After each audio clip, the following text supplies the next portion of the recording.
হযরত আব্দুল্লাহ ইবনে মাসউদ রাদিয়াল্লাহু তাআলা আনহু তিনি বলেন,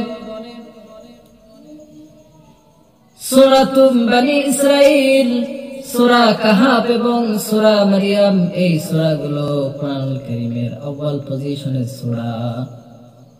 শুধু তাই নয়, হযরতে আব্দুল্লাহ ইবনে মাসউদ রাদিয়াল্লাহু তাআলা আনহু তিনি বলেন, এই সূরাগুলো আমি অনেক আগে মুখস্থ করে ফেলেছি, এগুলো আমার অনেক পুরাতন ইয়াদ করা সূরা।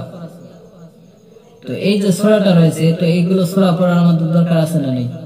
মুখস্থ করার দরকার আছে না নেই? আজ যে সূরাটা নিয়ে আমরা আলোচনা করব, সেই সূরাটার নাম হয়েছে সূরাতুম বনী ইসরাঈল। এই সূরাটা নিয়ে আজ আমরা আলোচনা করব।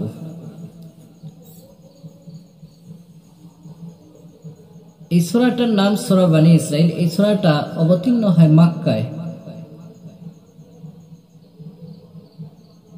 এই সূরাটার মধ্যে 111টা আয়াত রয়েছে এবং এই সূরাটাতে 12টা রুকু রয়েছে।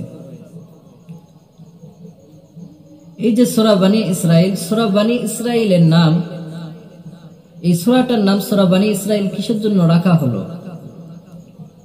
এই সূরাটার নাম সূরা বনী ইসরাঈল এই জন্য রাখা হয়েছে যে এই সূরাটাতে বনী ইসরাঈলদের অনেক ওয়াকিয়াত এই সূরাটাতে বর্ণনা করা হয়েছে এবং হযরত মূসা আলাইহিস সালাতু ওয়াস সালামকে যে আহকামগুলো দেওয়া হয়েছে, সেই আহকামগুলো আল্লাহ রাব্বুল আলামিন এই সূরাটাতে তাফসীলের সঙ্গে বর্ণনা করেছেন, তাফসীলের সঙ্গে বলেছেন।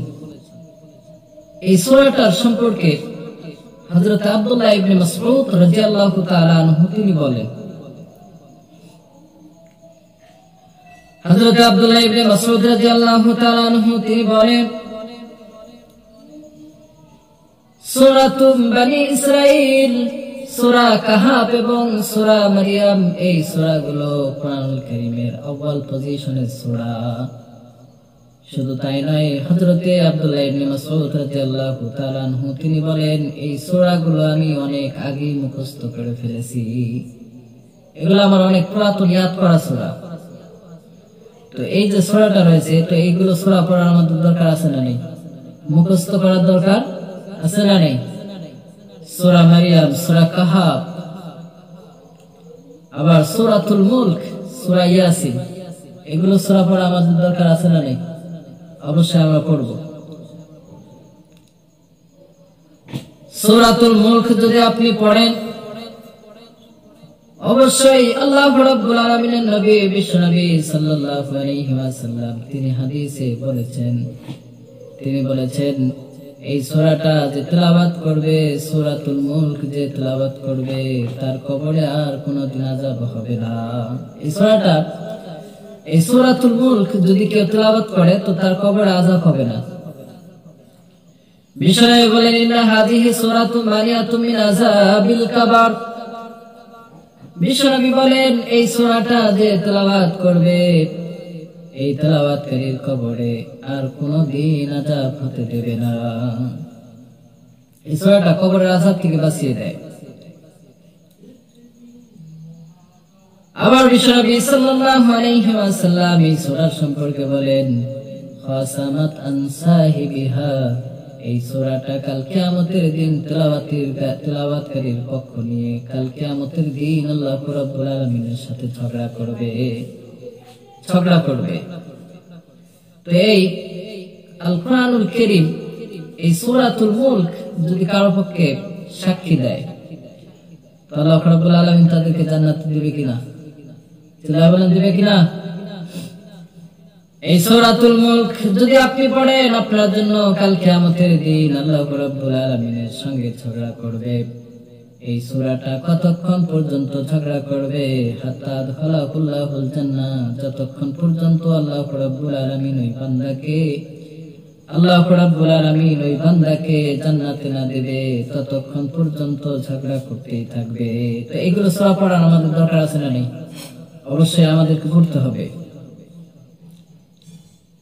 তো এই সূরাটার সর্বপ্রথম যে আয়াতটা, সে আয়াতটা হলো এই সুবহানাল্লাযী আসরা বিআবদিহি লাইলাম মিনাল মাসজিদিল হারামি ইলাল মাসজিদিল আকসা الذي باركنا حوله لنريه من آياتنا إنه هو السميع البصير সমস্ত দুর্বলতা অক্ষমতা থেকে মুক্ত সেই মহান আল্লাহ রাব্বুল আলামিন যিনি তার বান্দাকে রাত মসজিদে হারাম থেকে নিয়ে মসজিদে আকসা পর্যন্ত সফর করিয়েছেন। চিল্লায়ে বলেন সুবহানাল্লাহ। এটা সর্বপ্রথম আল্লাহ রাব্বুল আলামিন নিজে তার শক্তির কথা বর্ণনা করেছেন। সমস্ত দুর্বলতা অক্ষমতা থেকে মুক্ত সেই মহান আল্লাহ রাব্বুল আলামিন। আল্লাহ রাব্বুল আলামিন সমস্ত শক্তির মালিক। এই যে আমাদের মাথার উপরে আসমান, এই আসমানটা বানাইছে কে? কোন মানুষ বানাতে পারবে? কেউ বানাতে পারবে না। এই জমিনটা আল্লাহ রাব্বুল আলামিন বানিয়েছে, কেউ বানাতে পারবে? কেউ বানাতে পারবে না। এই জন্য আল্লাহ রাব্বুল আলামিন বললেন সুবহানাল্লাযী, সমস্ত দুর্বলতা থেকে মুক্ত সেই মহান আল্লাহ রাব্বুল আলামিন, যে আল্লাহ রাব্বুল আলামিন তার বান্দাকে রাত মসজিদে হারাম থেকে নিয়ে মসজিদ আকসা পর্যন্ত সফর করিয়েছেন। এই যে মসজিদে হারাম, এই মসজিদে হারাম থেকে নিয়ে মসজিদে আকসা এবং বাইতুল মুকাদ্দাস পর্যন্ত যেতে বিশ্বনবীর জামানায় 1 মাস সময় লাগতো, আবার সেখান থেকে ফিরে আসতে আবার 1 মাস সময় লাগতো। তো এই এতদূর রাস্তা আল্লাহ রাব্বুল আলামিন তার হাবিবকে রাত মসজিদে হারাম থেকে নিয়ে বাইতুল মুকাদ্দাস সফর করিয়েছেন। এই জন্য আল্লাহ রাব্বুল আলামিন তিনি তার নিজের শক্তির কথা আগে বললেন। আমার ভাইরা, আল্লাহ রাব্বুল আলামিন এই আয়াতটাতে বিশ্বনবীর ইসরা সম্পর্কে বর্ণনা করেছেন। বিশ্বনবী সাল্লাল্লাহু আলাইহি ওয়াসাল্লাম বলেন,